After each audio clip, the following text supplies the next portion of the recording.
Throughout the history, many people have been killed in various wars.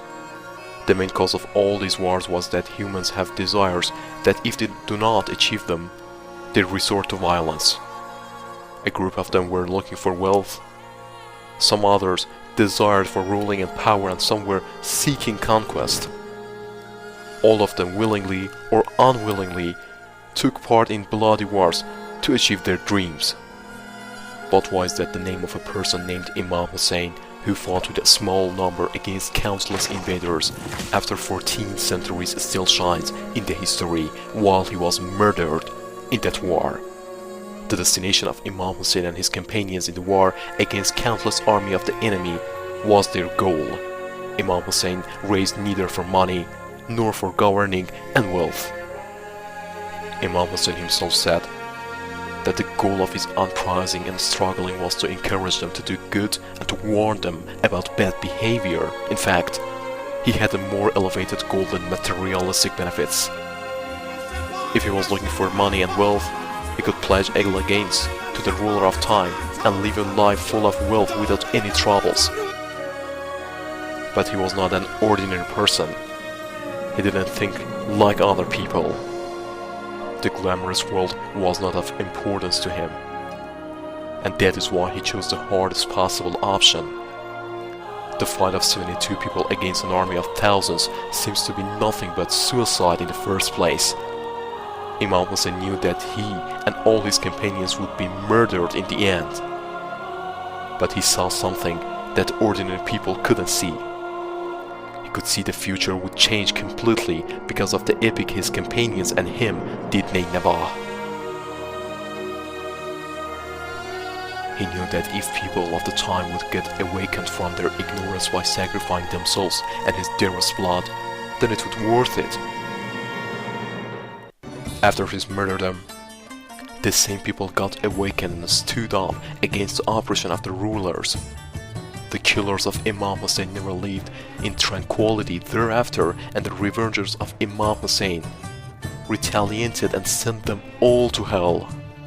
If we say that Imam Hussain is like millions of oppressed people who were killed by oppressors, then what is the difference between them? The difference is that Imam Hussain, with martyrdom and his companions, opened the path in the society that still has many followers after several centuries. Imam Hussain was not like the rest of the war victims throughout the world. He had a steadfast goal and fought the enemies until the last moment. He fought so much in the battlefield that there was no spot in his body left free of sword wounds.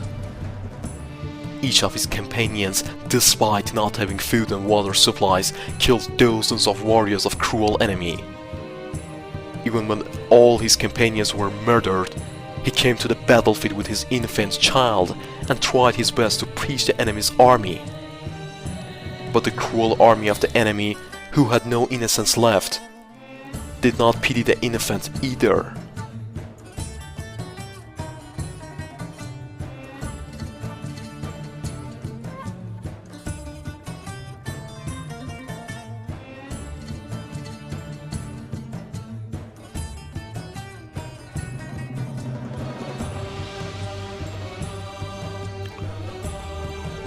Imam Hussain created an epic that could not be perished.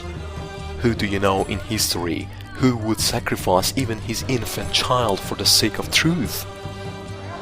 Who do you know in the whole world whose followers continue to mourn for him after 1,400 years and millions of people visit his tomb?